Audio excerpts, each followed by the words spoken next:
let's dive in and cover the NAIA, JUCO, Division Two, Division Three. There's a lot of great programs, a lot of great coaches, and a lot of great stories. And so for about the last 2.5 years or so, we've been doing that specifically.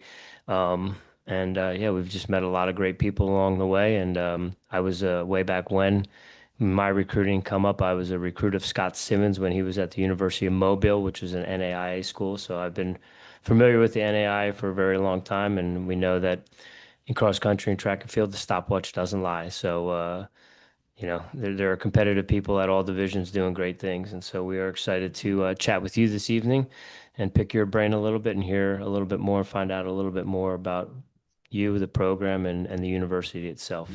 Sounds great. Awesome. Ladies and gentlemen, howdy and aloha. We are here, you were there, and you are now rocking with the best. Thank you for tuning in to another episode of Airey Bros Radio. Tonight we're stepping back onto the cross country course with none other than Coach Quinn White of Taylor University. But before we get rolling, you all know the drill. Hammer that like button. Make sure you are subscribed on YouTube. Drop a comment. Every view, review, and share helps us grow and give back to the sports we love. Follow us on Instagram, YouTube, Spotify, and Apple Podcast. And as always, let's not forget why we're here. We're here to shine a light on the programs, coaches, and stories we wish we had access to growing up. If you or someone you know is chasing their dream in cross country, track and field, wrestling, or beyond, please share this with them. Now let's slice them up and welcome Coach Quinn White. He's led Taylor University to two NAIA National Championships, the men in 2020, the women in 2022, the only two national titles in school history. They've won 12 straight Crossroads League championships with the women, plus top 10 national finishes for both programs year after year. Over 30 NAIA All-Americans, plus 200 plus scholar athletes in cross country and track and field under his leadership. He recently announced his retirement at the end of the season of the cross country campaign, leaving Taylor with a legacy of championship culture and Christ-centered coaching. Currently, the men's cross country team is ranked third nationally, and the women's team is ranked number one. Without further ado, it is an honor and pleasure to have you joining us this evening. We do greatly appreciate your time. Coach Quinn White, welcome to the show. Thank you guys for having me. Yeah, it's an honor and a pleasure. We're big fans of the NAI and everything that goes on in those ranks and the championships. So Jimmy and I are big fans. We've met a lot of great coaches, so we're excited to chat with you. Before we do get too far into it, anywhere you would like us to send any potential recruits, any fans, anyone that is interested or wants to learn more about the program or Taylor University, the floor is yours. All right. So we do have platforms on X, Instagram, and Facebook. Instagram is probably our biggest, and that's Taylor XCTF. Taylor is a small college of about 2,300 students, and we are blessed to have some great runners there. Yeah, you sure do. You have done quite an amazing job, and the athletes did really well last year, and it looks like they're primed to do really well this year. So we want to get into that with you. But before we do that, we all have our origin stories, how we got into the sport, be it cross country, distance running, or track and field, and then how that may have or led us into coaching. So we'd love to hear your origin story. Well, my seed was planted years ago. I'm quite old. Uh, Third grade playground race, field. Uh, And it was probably about 60 meters total, 30 meters touch a fence, 30 meters back. Teacher says go. I take one step, slip and fall. I'm on the ground. Everybody leaves me. And just adrenaline's flowing. I get up, sprint to the fence, maybe catch somebody, touch the fence, come back, find out that I finished third.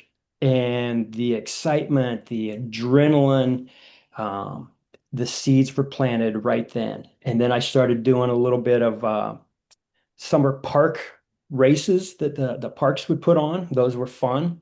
Tried some other sports. The only thing I was good at was the warm-ups. Basically, I could beat about everybody in the warm-ups. Um, yeah, and then went to Taylor University and ran cross and track, and was blessed to run under George Glass. Very, very um,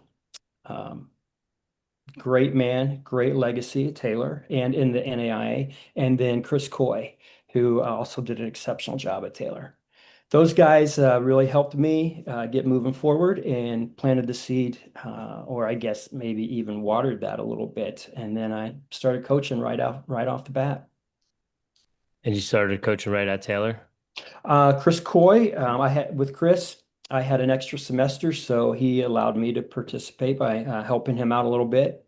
Then my first year out, I did some junior high coaching and assistant high school track. And then about 2 years, 3 years out, I was the head track coach in Ohio. Okay. Are you an Indiana native? I am, yes, Okay. Southern Indiana, right on the Ohio River. Okay. Have you ever spectated at the Little 500? I have not. No. Okay. One of Jimmy and I's favorite movies is Breaking Away. So Oh yeah, whenever we classic. have our Indiana guests on, we're always curious if they've spectated or partaken in the Little 500. No. Coach, so we know how it's going. We know the men are ranked third right now. The women are ranked number one. 16 seasons in, how did it start? Well, like I said, I coached high school for about 12, 13 years in Ohio. And then there was I'm a full professor at Taylor. Um, there was an opening at one of their branches in Fort Wayne, and it was time for me to move on from elementary school teaching. So I got hired at Taylor, kept coaching at the high school in Ohio, and then on the main campus, a position to open in the education department. I went to Taylor just to be at that point, just to be a prof. About 3 or 4 years later, the women's program had an opening. I just felt something in my heart. It's like it's time to get back into coaching. And I was very fortunate to get that job. So I have done dual roles since that point, full professor and coaching cross country and track. What do you teach? I teach education classes and my doctorate's in children's literature. Fun stuff. All right. How was the team looking when you took over the helm? So the girls had a nice program. They were usually getting about third or fourth in the conference. We had one person in the high 18s. I think we had two in the 19s, and everyone else was in the 20s. And they had a great culture. But part of that culture was, I'm going to say, also they go by the name Mad Dogs. So our teams have nicknames. There's Mad Dogs for the ladies and there's Jarheads for the guys, and that's another story that you guys can ask in a little bit if you want. But part of that was just being a mad dog or being a jarhead, having fun and all that. And I wanted to raise the bar a little bit. Um, and I'll just start off with a great story. So we're at camp, and I'm telling them about some of the changes that I'm going to make. And they said, Coach, we understand that you want to change this a little bit, but there's one thing that we don't want you to change. When we're in the huddle before the race, we like to sing Prince of Peace, the song Prince of Peace. And I said, there's no way we're singing in the huddle. I said, I don't sing. I've never seen teams sing. That's not a time to sing. And they said, Coach, come on, just let's do it the first meet, and then you can make your final decision. So I said, all right, I'll give you that. We're at our very first meet. Fortunately, I have my sunglasses on. They start singing, and I'm crying. Tears are coming out of my eyes. It put just a calmness on everybody. It gave everyone a peace. So instead of just being all fired up, I mean, I don't know if we need to be fired up for a 5K or an 8K. If we're too fired up, we're going to go out too hot. This just relaxed them. We have not changed that, and I hope when I'm gone that doesn't change either. It's just so calming and peaceful before we take off. Is it still Prince of Peace? Yes, same song. Yes.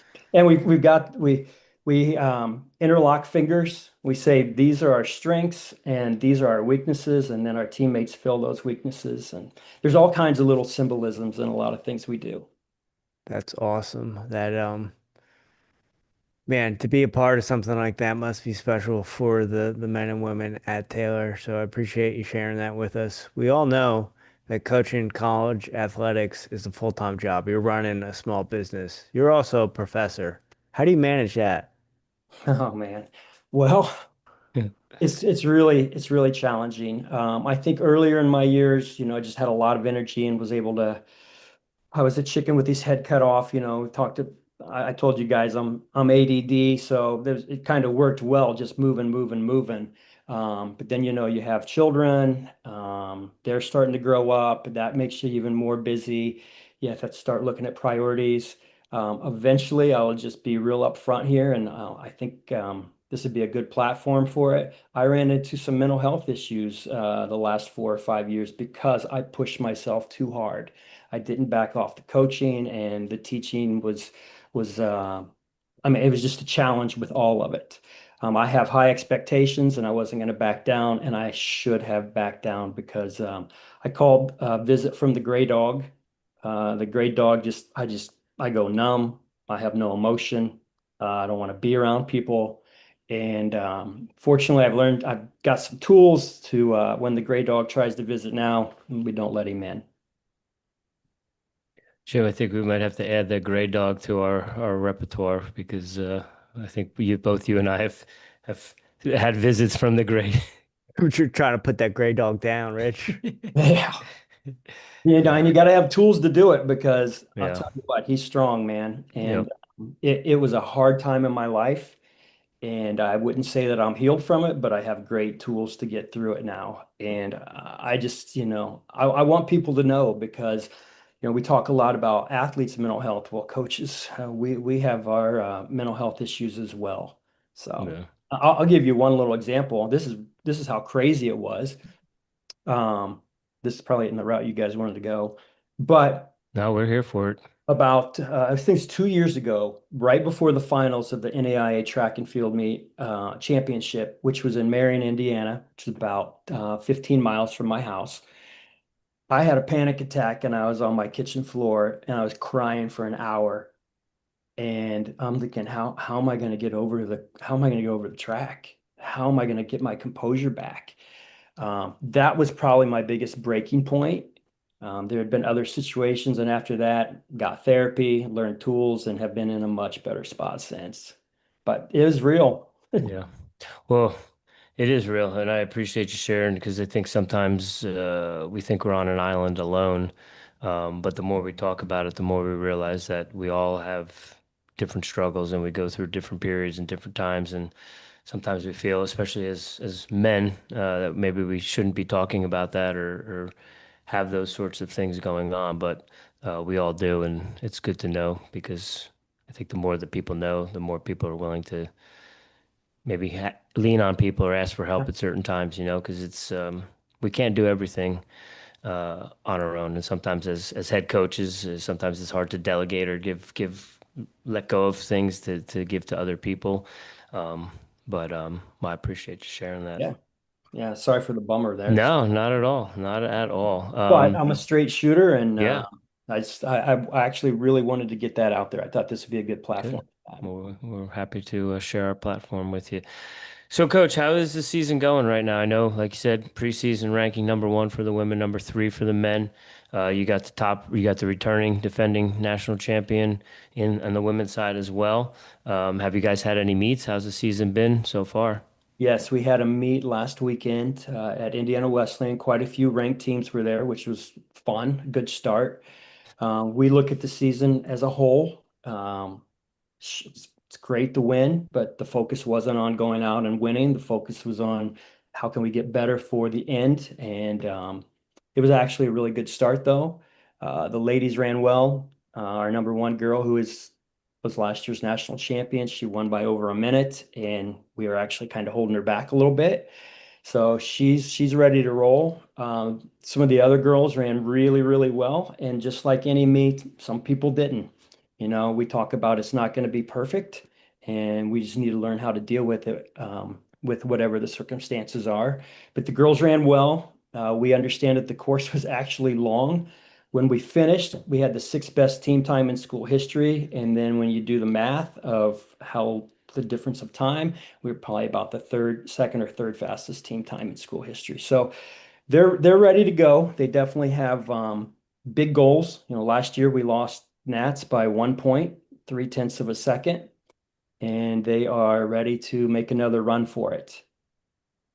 That was the girls. Guys had a really good start. We have four front runners. Unfortunately, one of them was quite off, and that happens again. We're not looking for perfection. That's just not super real. Um, but came back and practice this week was just so far. Yesterday's our hard day. Outstanding practice. Their heads are in the right way, right spot. Their priorities are correct. They know that it's the end of the year, not necessarily present. We're just getting our feet wet right now. So good start. What's the calendar looking like? How many races you got before So conference? yep. So we'll go to Florida State in 2 weeks. That's where nationals are. But when we won in 22, it was down at Florida State. I love that course. It's outstanding. Last year we were at Gans Creek in Columbia, and D1's going to be there. Just another beautiful cross country course. I mean, I love it when people take pride in their courses like this. They're like golf courses, but they're flat out cross. There we go. What was the what was the question? Meets before you said you're going to Florida Well, State. What yeah, else you so we're got going to before Florida conference? State. We're going to go to Florida State. Hopefully, it's one race because we like to be pushed by our competitors. We feel like if we're going to be the best we can be, we need to be pushed. So we're excited to race some D1s there. After that, we have our home meet, and that will be my last home meet. So it'll be quite special. I think quite a few alums are coming back. So I can be a very emotional person, and that's going to be a tough day. But the kids love our course. It's not flat, it's not hilly, it's just good cross country. And then we'll go up to Grand Rapids and run Great Lakes Challenge. There'll be about 40 some teams, tons of ranked teams, then conference, and then Nats. So six total, including nationals. Will a lot of the top teams be at that top NAIA teams be down at that Florida State meet to preview the course, you think? I hope. I'm not 100% sure. I know some of the people that we're interested in are not going. But I mean, we're excited to run Florida State. We're excited to run LSU, teams that typically go there. Yeah. Yeah, finally be probably good weather in Florida too. It's gonna be an early one. I think it's maybe 7:30 is the first race. I'm not exactly sure. We get up 4 hours before, so I think we're gonna change our protocol on that one. Coach, you mentioned six races before conference. Is that by design? Six total. Six Six total. total. Six total. Is that Yeah. by design when you first started? Were you running more? Do you figure Uh, that's the sweet spot? We found our sweet spot. Maybe we ran one more race. I know coming from the high school where you're racing like crazy, it was so nice to be in a situation where we're basically running every other week, which is really, really nice. Great training in there, and you're excited to race. Sometimes we'll bring athletes in, especially from Michigan, and they're running anywhere 14 to 17 meets in a cross country season. I'm just like, Wow. you got to be kidding me. So we think it's a really nice setup, and it works well for us. So running at Taylor and then coaching there for 16 years, how have you seen the NAIA change? That's a really good question. Um, a lot of different teams. A lot of teams, I'm not sure when it happened in the 90s, maybe went Division two, and maybe some of the quality at that time had dropped. But I'm going to tell you what, right now, these times are hot that people are running. I think the bar just keeps getting raised higher and higher. Um, Milligan is a school that we Chris Lane at Milligan, we love running against them at nationals. He just keeps raising that bar. The Cumberlands right now is raising that bar. Um, Masters out in California. I mean, the times that we are running right now are really, really fast compared to what was happening back then. However, maybe training different things like that. But there was a time that NAIA was just jam-packed. I mean, Adams State was in the NAIA when I ran. Yeah. Same with Nobody. Western too, right? What's that? I'm sorry. Right? Western State, Adams and Yep. Western State were both NAI, yeah. Yep. Malone. Yep. Coach, you got two top ranked teams, but you also won two national titles, with one with the men, one with the women. What was so special about those two teams, and how do your teams right now compare to them? You're gonna have to remind me of that last part because Sure. I'll just get into the first one and get too excited. The first victory was really cool. We were runners up the year before. My son was on the team, so pretty cool to be That able to is coach cool. your son. And my daughter was my assistant coach. So to win a national title with my assistant coach being my daughter, my son part of the team, he was the seventh man that day, lost his shoe 200 meters into the race. But our top five ran outstanding. It was so fun. We were excited for the university to have the first national title for the university. Um, the other really cool thing that day, NAIA does something where they'll do a combined team title. So they'll take the women's score and the men's score, and we won the combined. So it was super neat being the first team to ever win a national title. But I'm going to tell you, from a culture point of view, to win the combined men and women was just really, really cool that day. The year the ladies won, they went undefeated that year, which was really special. We knew we were going to be good. We just thought maybe we were a podium team, and things really started clicking. In my on my I have a blackboard or a chalkboard wall in my office, and I have times of what our girls, the top seven girls that year ran, and they averaged about a 17:34 for the 5K. Their high school average was about 19:20. We actually had two girls that were, our number one girl was even in the 20s in high school. So to see that progress is just outstanding. And that's something that we've been real blessed with. Our athletes buy in and just keep raising the bar and getting faster and faster. So we're very thankful for that. Comparing the two, um, the men right now, we did a workout Tuesday on our course. We call it the TUXC Farm. It's a little rolling mile loop that we like to do, and it was the fastest times we've ever had. I chart every practice, and it was the fastest we've ever had. So right now it's like, okay, we know we're not there yet, but we need to just be calm. We need to be patient, and we need to make sure that we are staying healthy. Girls, ladies wise, they're ready to go. I mean, they're special. There can be teams to push us, but when we're on, they're going to be really, really good. And uh, Janie, she won Yep. 4 national titles last year, correct? One indoors and then 2 outdoors Yes. as a freshman, true freshman. Yes.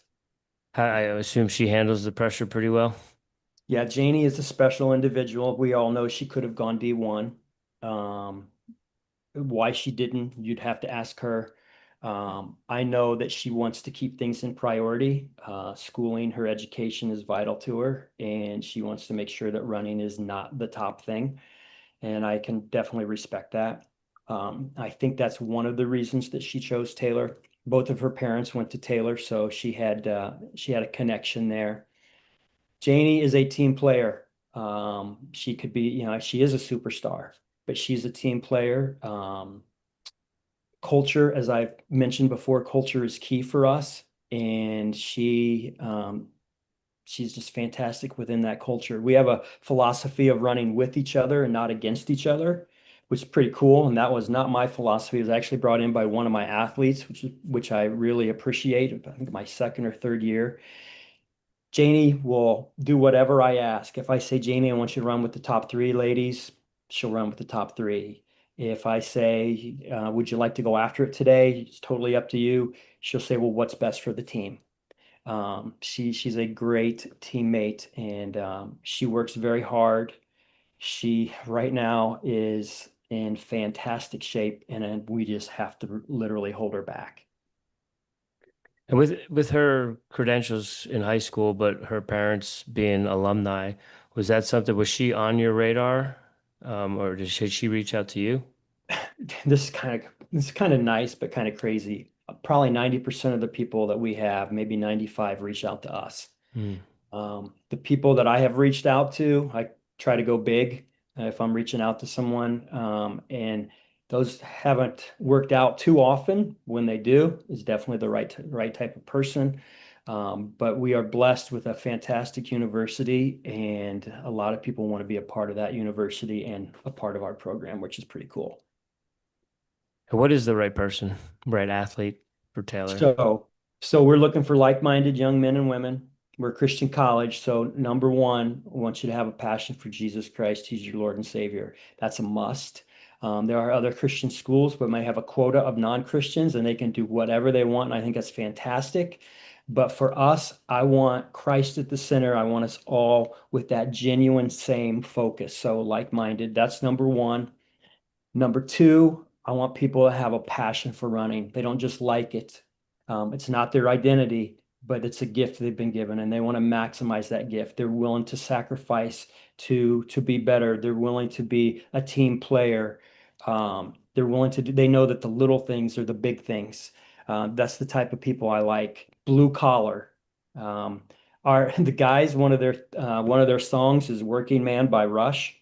And we are just blue collar, just hard workers. And I love that. That's the type of athletes I love. Coach, one more, Jim. Sorry. You're good. You mentioned something important, or something we talk about a lot, because I think maybe as athletes, Jimmy and I may have struggled with, being the difference between being passionate about it and not being your identity. Can you touch on that a little bit and how maybe you coach that? Because I think sometimes athletes they get caught up in it, and they think that to be at such a high level, it has to be your identity. Or when you're done with it and it's no longer your identity, people that's where athletes struggle at the end of their career when they've identified as a runner or a wrestler. So how do you coach it to be a passion but not the identity?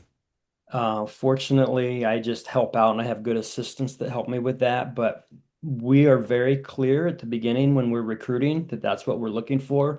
So if it is your identity, you're probably not going to be a good fit. If it's something that you want to work on, we're definitely willing to have conversations. Um, I don't have the great answer. My answer is simply as a Christian, Christ is where we need to put our identity. Um, you know, there are Christian runners out there and there are non-Christian runners out there. So I don't necessarily have the best answer for that non-Christian, but you're right. It's even hard for me. I mean, when I'm done coaching, there's going to be a little bit of emptiness, you know? So we talk about it's a part of our life, but it's not who we are. It's only part of who we are. There's so many other aspects. So for me, I'm a father, I'm a grandfather, I'm a professor, I'm a friend, I'm a coach. And athletes have the same thing, they're a student, they're an athlete, they're a friend, there's a variety of different roles that we all play, and it's important that we play all those roles. That's maybe not the best answer, but that's an answer. Yeah. And as I say, as a grandfather, you look great, Coach. So Thanks, whatever man. you're doing, keep doing it. Thank you. Coach, I want to go back to something you said about the men's team that won that your son was on and your daughter was the assistant coach. But did your daughter run for you as well? She did. Yep. So what was it like coaching both your children? Fantastic. We didn't have a problem with it whatsoever. As a matter of fact, my son now is one of my assistant coaches. Um, we all share that passion. I have another son who does not run, but my daughter that ran and my son, we got along great. Did not have any problems coaching them, and I was very thankful and very blessed with that. Do you have any tips for parents that try to coach their kids that do have an issue or put too much pressure on their children and they don't have a good time with it? Okay, well, putting pressure, Jimmy, right? So I think, what lessons have we learned over the years? And one of the lessons I've learned is take the pressure off the athletes. They're already putting pressure on themselves. I don't need to sit there and say, you got to do this, you got to beat that person. I need you to they know what we expect. And my goal is just to set them up for success. Hopefully help them get in the right mindset. But we have a philosophy. I'm all over the place here. There's my ADHD, man. We have a philosophy of let's race like we practice and let's practice like we race. And what we mean there is when we get to a race, we've already been there and done that. This is what we do on Tuesday. This is what we do on our double thresholds. Um, w- we want to run the same way. And when we do that, and we can go into a meet and say, gosh, this is just like practice. But I got great people, competitors are going to push me and help me even maybe run faster. What a great win right there for everybody. So with my kids, I tried not to put pressure on them. I know when they were younger, I guarantee when they were younger, I put pressure on them as, we see the little league parents and what they do at times. And I'm sure I was a little bit like that. But as I matured more and understood parenting and coaching more, I fortunately backed off that. Now you can Yeah. ask them, they may say, no, you didn't, but I think I did. I think that's something a lot of people need to hear. Rich, put a pin in that double threshold. I know you're going to ask that, but Coach, you said at the beginning of the podcast before every meet, the men and the women, they come together, interlock their hands, they sing a song. You also said one of the most impactful moments as a coach for you was when the men and women won the combined. So is it one big team, men and women? Yes, it is. The guys don't sing the song. All right. Just the ladies do. But it is one big team, and it was not until I took over coaching. So the ladies program, I believe, started in 1984. The guys were probably back in the 40s, 1940s. They were separate the whole time. There were 3 years that they were together because they were in kind of in between coaches. And Chris Coy, again, fantastic coach, mentor of mine. He had both programs for just a couple years. And then when I finally took over, like we have to lean on each other. There's so much more support when we're together. Our athletes eat lunch together, they eat dinner together, they hang out together. It is really, really special. Coach, what are those double threshold workouts like? It's a hot topic these days. Are you doing the double T or you're not doing the double T? And you said you let the cat out of the bag. You guys do the double T at Taylor. Is it a weekly thing? Is it a bi-weekly thing? How do you all handle it? We started our double thresholds in 2019, so we've been doing it for quite a while. It was brought to me by one of my athletes. I did not know it. And when he sat down with me and said, "Hey, coach, can we look at doing these?" Actually, he wanted to start with him. He said his name's Josh Roth, and he was 3,000, 5,000 meter runner. It was indoor, and he said, "Coach, I'd like to experiment and try some of these double threshold things." And I'm like, dude, this is a paradigm shift for me. I don't know if I can do this. And we worked and worked and worked and put a program together, and I'm going to give him most of that credit. Um, and he ended up winning the 3K that year, the national championship. That was, and then we had nationals. This is when cross country nats came after. It was in April because of COVID in the fall. And we put those double thresholds in right away and have been doing them ever since. We do them. We do our first one at 6 in the morning. We do our second one at 4 in the afternoon. The first one for the men, I think it's like four by 10 minutes. Afternoon, we do a couple different ones, but we'll typically do maybe it was 3 by 10 minutes. I'm sorry. I can't remember. We'll do like 4 by 8 or maybe 10 by 3 minutes, different things like that. The girls do 8 minute reps and 6 minute reps. We do them on non-meet weeks. So if we don't have a meet that week, that's what Friday looks like. Is there are there some growing pains for the young kids that are coming in, or do you Oh, they love them. they love them? They love Okay. them, Rich. We actually hold the freshmen back a little bit. We don't let them do all the reps. That's a high mileage day, and we are not a high mileage program. We try to meet everybody where they're at. So if Josh Roth, the individual I talked about earlier, when I took over, he was at 90. He got up to 110 miles a week. And again, I'm just like, dude, this is not easy for me. I'd rather see you at 80. But he's wired that way and it worked out great for him. So one of the things we have to do, right, is we can't put everybody in the same box with mileage. So if we've got someone who's only running 40 a week and then maybe cross training 20 on top of that, they're putting half their mileage in right there on a double threshold day. So somebody like that, and we do have people like that, we're going to have them cross train and use our Boost microgravity treadmill more than they're out on the roads. Okay. Is that young man Josh? Is he coaching right now You somewhere? know, he's out making money. Oh, okay. Hopefully, Good for Josh, if him. you're listening, hopefully you make a donation back to the team. Coach, you mentioned being I don't want to say low mileage, but you don't prefer the high mileage. And like Rich said, he was the runner in college, and him and my dad always used to battle about, oh, you're running too many miles, you're running too many miles. Talk about a little bit about your philosophy of not wanting to do those big miles and what you think the kids actually need for running a 10K. Okay. So why do I not like high mileage? I think it's actually just I don't want to break my athletes. And I think we push and we push and we push, and they are so motivated and they push themselves and they just want to keep more mileage, more mileage, more mileage. And that's not always the answer.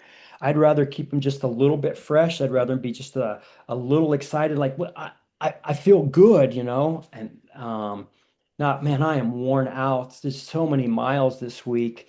We found that we have less injuries when we're a little bit lower, but you still have to find the magic, right? You can't just we like I've said, we've got a couple athletes. They're only on a 40-mile program of running, and then maybe 20 more of cross training.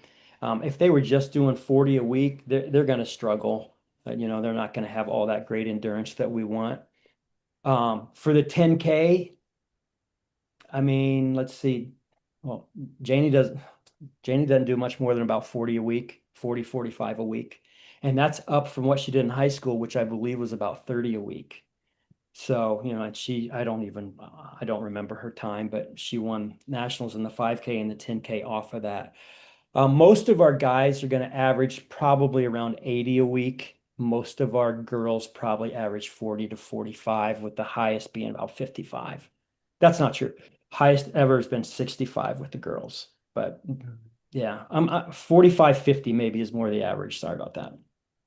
Rich, I know you could talk training and numbers with Coach all night, but I believe he is our first dual professor and coach. So let's get into Taylor University, the college. Let's talk about what the school offers, if there's any majors that kind of stand out against other schools, highlight the campus facilities, things like that.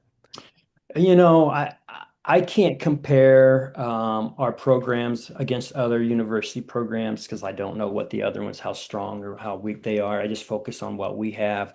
Right now, exercise science is probably one of our big ones, especially for our athletes. Business is the biggest for the university. Education is about second, and that's what I teach is in the education department. I think one of the big things about Taylor is our tagline is, well, right now it's life to the full, but we really focus on intentional community, and what you see is what you get. It's very authentic. Christ is absolutely at the center. Um, we have chapel 3 times a week. What I love about chapel is it's not mandatory. They don't take attendance, but you're expected to go. So, just it's up to you. Do you want to learn? Do you want to grow? And our chapels are packed, so packed that they're putting a new chapel. They're going to start a new chapel here in September, breaking ground for it. So you said they don't take attendance, but if you want to learn, you want to grow, you got to go, right? Like life, right?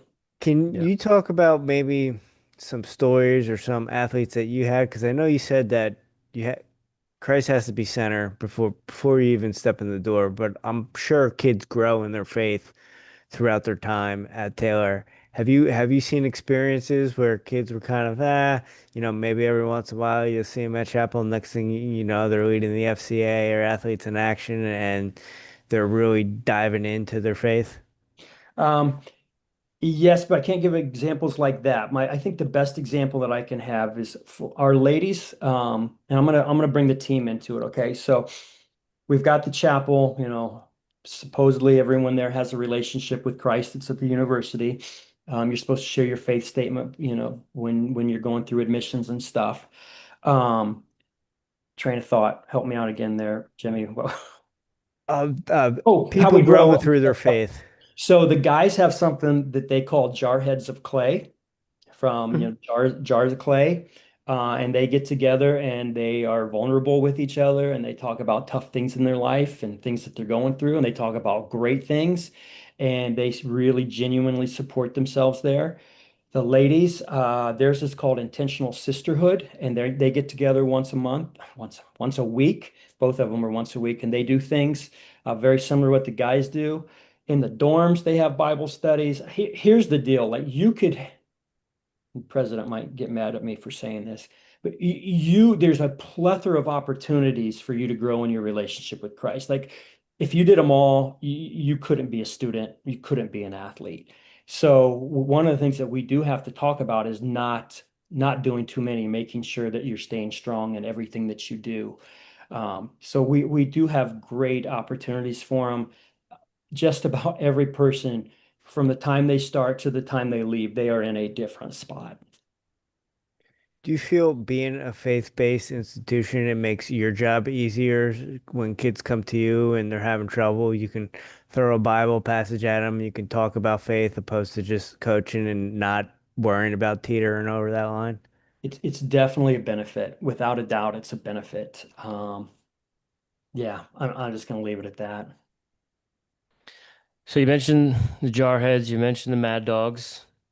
How did those come about? Okay, so Jarheads. I am one of the original Jarheads. There were four or five of us freshmen my freshman year, and we would everybody on the team, but this kind of was meant for these for the 4 or 5 freshmen. And we'd get up at 6 o'clock, go out and run, and people in the dorm would say, "You're getting up at 6, you're unscrewing the top of your head, you're taking your brain out, and you're going to run." Who gets up at 6 and runs? So that's where Jarhead came from. And it's not from the military. I wish it was from the military because they are absolute studs. Um, and we don't try to diminish anything of what they do with our Jarheads. We absolutely look up to them. But for us, now the culture of a Jarhead is blue collar, hardworking, knows how to have fun because fun is a part of it. Um, that's what Jarheads that's what the Jarheads are like right now, and have been. The ladies started their program in 1984, like I said, somewhere around 87 or so, and my dates could be wrong. They they actually were calling themselves the Lady Jarheads when it started, and they're like, we need our own identity. So there was a athlete who was from New Jersey. No, you guys are Jersey. She was either Jersey or New York. And she said, we need to be the Mad Dogs. And so they're the Mad Dogs, but we spell it dogs, DAWG. It's And the only way. that has stuck.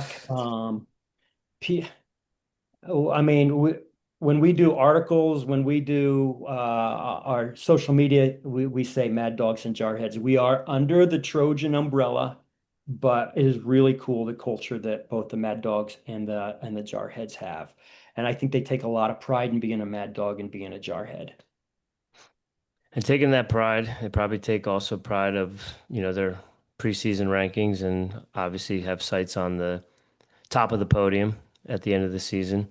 And that there's a pressure in and of itself that comes with that, they may put on themselves, but also this being your final season. Have you talked to them at all about maybe not putting extra pressure on themselves to send you off with, that double, top of the podium?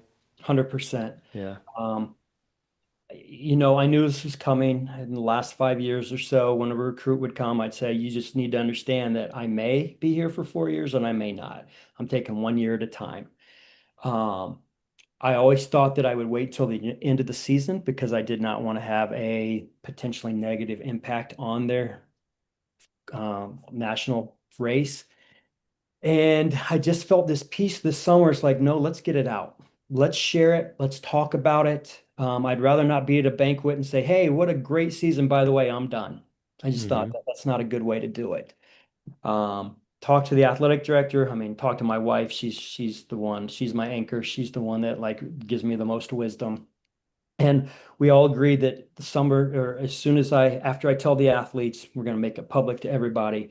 But they said, this is a good time. Let's go ahead and tell the athletes. So we told them, and then and the athletic director actually came in and told them about the hiring process and said, here's the deal. We're not going to do anything until the season's over. And we had conversations with the Mad Dogs and the Jarheads. We spent a couple hours just talking about it, and there were some tears. Probably wasn't a couple hours, but there were some tears. But we feel like it's out. It's done. We know what's coming. You're going to have a new coach later. You're not running for me. I'm sure a little bit maybe they are, but they're running for themselves. They're running for God. They're running for their university. They're running for their teammates. I'm just one part of that. If I become the big part, things are way out of perspective, and I did not do a good job. One of the reasons, guys, that I did decide that I wanted to do it this before the season is because I knew that these athletes could handle it. I know what they've gone through in the past. I know what their personalities are like. I know what the culture's like, and I know that they can keep things in perspective. Coach, what do you think being an athlete at Taylor, what do you think when you leave, you're leaving the program as and what you added to the program? All of us, when we leave something, we hope it's in a better place, right? And I do believe that many aspects of the program is in a very, very good, healthy spot. I think what excites me is the person that's coming in, be it a male or a female, uh, they're gonna have an opportunity to have some success right away. They're gonna have resources that we didn't have early on. They're gonna have a fantastic course to practice and race on. We love our course.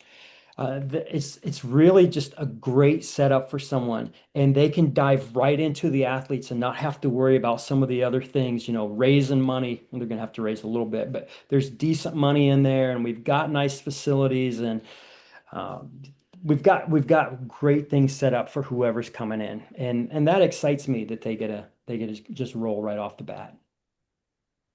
So we're doing, sorry, Rich, we're doing Good. a little bit of a retrospective. Do you have any moments as a coach that you look back on and you kind of just shake your head? Oh, I can't believe I did that, man, what a bonehead move. Or, oh, wow, I did that. That was a really good move. There's a lot of bonehead moves. A lot of bonehead moves. I mean, I started coaching high school 1991, 3 years out of college, or 2.5 years out of college, and I was I was I was stupid. Pushing really hard. I mean, some of the pushing was needed, um, and we took a program that was consistently ninth or tenth in the league, year after year after year, and we built it into a program that won 5 conference titles and 6 district titles. Um, but I think back to some of those workouts, even when we were good, some of those workouts I did were so dumb, and I pounded them. I think it was about my third year of coaching at Taylor where I said, "Why are we doing 3 hard workouts a week, man? These girls are not fresh." So that's when we dropped to 2. Um, and of course, I've said all kinds of stupid stuff, which I'm not going to share that right here. But as we grow, as we mature, hopefully things smooth out and get a little bit better. And I would say I am where I am today just because I coach on an eclectic approach. Just I try to gather what I can from anybody and everybody. Very, very little of it is me. I try to surround myself with fantastic assistant coaches that have strengths that I don't have. And that's so nice. And I think the other thing that has really helped me, which has ultimately helped our program, is learn from people who are smarter than me, learn from people who are better than me, people who have won, people who know how to do it, but do it from a variety of people and even a variety of disciplines. So I would talk to our basketball coach, who was fantastic. I spent time with Jack Hazen during COVID and just pick his brain as much as possible. I called it Fridays with Jack. Just constantly picking people's brain. There was a coach at Biola named Jonathan Zimmerman. That man massively helped me, just bringing stuff in. I'm getting emotional just because where I'm at is because of other people. Sorry, I'm a passionate. No, you're good. We love No. it. I was trying to think of the quote of what is it, standing on the giant shoulders of giants. You know, you're giving credit to the people that have helped you and stuff. It's, you know, you're standing on their shoulders because of how much, I forget what the quote is. John Welborn uses it all the time, Jim. Um, but coach, I'm curious, as this is being your last season, are you taking a little bit more time at each meet to kind of soak it all in?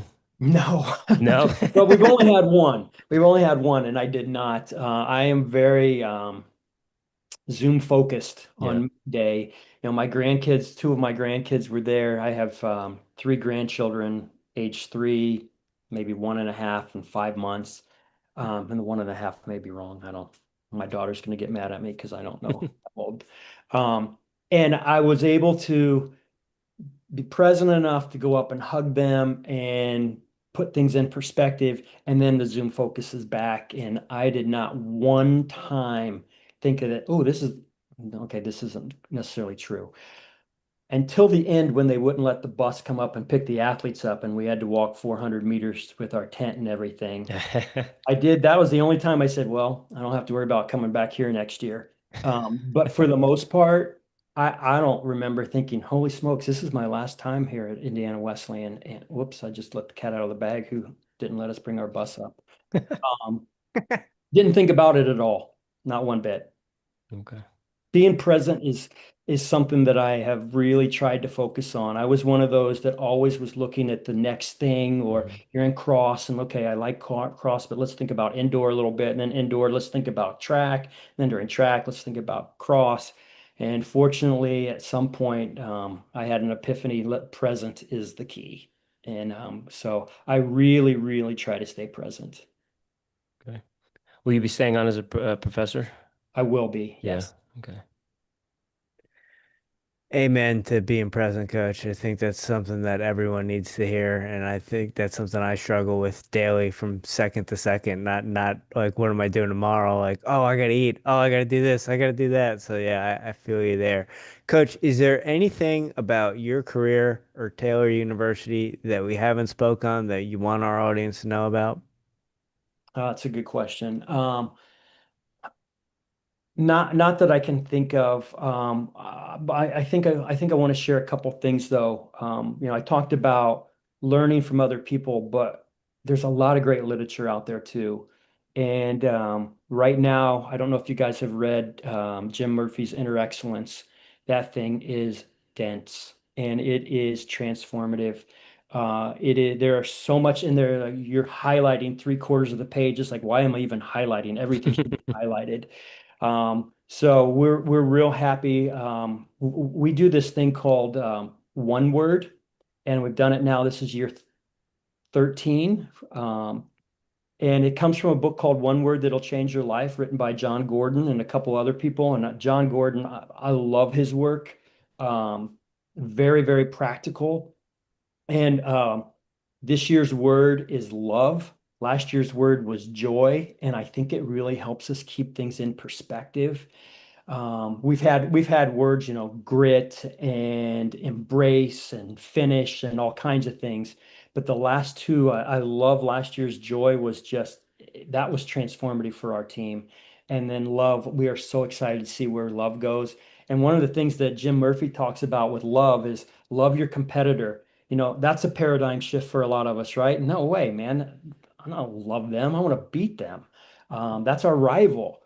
But they're going to raise the bar for us. We're going to help them raise their bar, and they're going to help us raise our bar. And we're just going to keep going up. And, when we look at it that way, it's really special. So, we're real excited that, about love being our one word. And I want to give one other book that I think really helped change our program. It's by Mark Batterson. It's called In a Pit with a Lion on a Snowy Day. Our girls were just starting to get pretty good, but we'd get the Nats and 10th, 17th. We couldn't, and we're better. I mean, we were, in my mind, we're a top 5 team, and they weren't believing it. Um, And I read In a Pit with a Lion on a Snowy Day, and it's basically about being more fearless and relying more on God. And when we brought that in, we had a nice transformation, and things have been rolling ever since. So I just, people that are listening out there, coaches, athletes, get your hands on a variety of different books, learn from those. You're not everything is applicable, right? You grab what you want, you grab what works for you, what you think is going to help your team. Even me or other guests you have, we just pick the nuggets. We're not going to take something that every single thing that the person shares, but man, there's a lot of wisdom out there, a lot more than we have individually. So in addition to summer mileage, is there a summer reading No, list? but here's a really cool thing. Um, so I'm a children's literature prof, and actually, if you do, you go to YouTube and you type in Dr. Quinn's Read Aloud channel, you'll see some read alouds that I did during COVID. But when we travel and we stay all night in a hotel, I read a picture book or multiple picture books to our team, which are always fun ones. But it's then the questions are, how can we apply this to the race tomorrow? And it is really cool to see the athletes, and I'm talking just fun picture books like your kids would be reading, your first grader, your second grader. Um, every year before, every night before cross country nationals, we read Jumanji by Chris Van Allsburg, and I just to remind them there can be chaos, right? But this is a game. This is a sport. This isn't. This is a part of your life, but it isn't your life. There's more to it than that. And I think sometimes when we read these books and things like Jumanji, and then we have these conversations, it helps just take the edge off some of that pressure. And yeah, and the kids love them. I like it. Coach, I know you mentioned Jumanji. Do you have a favorite children's book? I'm gonna say it's probably that just because we've used it so much and it's fun. I love to bring voices in when I read it, and enthusiasm. Um, but anything from Chris Van Allsburg is fantastic. I love Mo Willems stuff. I don't know if you guys know any Mo Willems. I don't know if you guys have kids or not, or how old they are. You guys look way younger than me. But there's Don't Let the Pigeon Drive the Bus. There's a bunch of pigeon books and Elephant and Piggy, and I like to have distinct voices for everyone, which is really fun. I used to love It's when like a little reading rainbow before the night There yeah. you before the go. cross country There you meet. go. Yep. Rich, do you have anything else for Coach White before we get in the final four? I mean, we could talk all night, but I want to be respectful of Coach's time. He's got a wife and grandkids and all kinds of stuff. I'm sure he's got Class tomorrow morning. class tomorrow morning. Papers are grade. Let's get into the final All four. right. Coach, first one I got for you. Are you a coffee drinker? Yes. How do you brew your coffee and how do you take it? Um, I don't brew it. I usually it's either going to come out of a Keurig or I'm going to buy it. What I love is we have a Cuban restaurant. I live in Fort Wayne, which is about an hour from where the university is, and there's a Cuban restaurant with just the best coffee. Oh, I love their coffee. So he's a professor and a coach, and he commutes an hour. Well, you're a busy guy, Coach. Do you know why the gray dog visits sometimes, right? Yeah, Yeah. absolutely. Too much time in the car to think. I just listen to Rush. Let's go. Coach, do you have any daily practices or rituals you do on a regular basis to show up as the strongest version of Quinn White? A variety of things. Try to start the day with prayer. I'm not always the best at it, but that's important. If I start to feel overwhelmed, I'm going to meditate or I'm going to go for a walk. One of the things that is huge to me is when I get home, my wife comes up to me right away, first thing, and just gives me a hug, and that it just kind of helps ground me with everything. Man, Rich, I could use a hug when I get home. No doubt. Coach, you kind of sold me. We're forever bachelors, but you kind of sold me on that one. Um, Coach, I know you spoke about a little bit of this, but what are you listening to right now? Music, podcasts, audiobooks? Are you reading anything? I Well, I'm constantly going through Inner Excellence again because it's just so dense and we want to be able to make sure that we're pulling out good stuff for our kids. Um, I, kind of a sidebar, but I just listened to Stephen King's version of Hansel and Gretel today while I was painting my front door. And I remember thinking, okay, man, this is going to be dark. This is going to be kind of good. It was just kind of the traditional, he didn't spice it up. I was hoping that he would. I like Stephen King stuff at times. Music, I like a variety of music. Rush is 100% my favorite band. But I like just about any genre. Um, yeah, 80s, hard rock, um, grunge. I mean, I like it all. Do you have a favorite Rush song? Working Man. Right on. I like it. And that's hard. Rush has so many good ones. Yeah, I I crank Rush a lot. nice. And so Geddy Lee, if you're out there, let's connect. Coach, last one to close it out. It's a lighthearted one. Maybe it's a unique food item in Indiana. Maybe it's a beverage. Maybe you are a fisherman. Maybe you're a golfer. Do you have a guilty pleasure? Mm. Dark chocolate, probably. Okay. Love dark chocolate. I will eat a piece of dark chocolate after every meal if possible, including breakfast. And then I think the second thing, and this is really good for my personality, is I chew gum like crazy. And I think it's a way for me just to kind of uh, put my intensity into the gum rather than other things. I can be quite intense at times, and that's gum is very helpful. Okay. So do you have a favorite recommended chocolate brand? I like Ghirardelli, 72% is one Okay. of my favorites. Okay. How about chewing gum? It's a great question. Usually it's whatever my wife buys. I'm looking around in my office to see if I have anything. I can't remember what it is. Okay. Is it like a mint flavor? Yeah, Yeah. yeah, Okay. Right yeah. on. Cool. It's probably Mentos gum. That's probably what it is. Okay.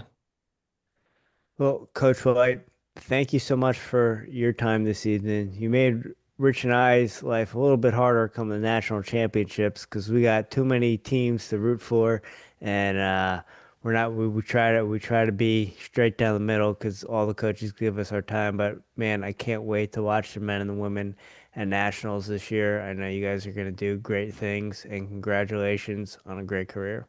Thank you guys, and appreciate you guys supporting and celebrating the sports of cross country track and wrestling. And personally, I think wrestlers make the best runners because they are absolutely hardcore. Like that is as blue collar as it gets. So, yep. Thank Well, you guys. we appreciate you supporting the multi-sport athletes. It's one of the things Jimmy and I love to talk about. But yeah, it was an honor and pleasure chatting with you. We do appreciate you sharing with us everything. And like Jimmy said, we've got a lot of coaches that we've had on from the NAI, and we support all of them, and we'll be supporting Taylor's come nationals, and we'll be rooting for you down in Tallahassee. Thank you. All right, ladies and gentlemen, that is Coach Quinn White at Taylor University. Make sure you check out all the links in the show notes. Go give Taylor's cross country track and field some love. Let them know the Airey Bros sent you. We will be back here tomorrow night with Coach Jeremy Sudbury from Iowa State. He'll be coming in to fill us in on all things Cyclone cross country. So enjoy.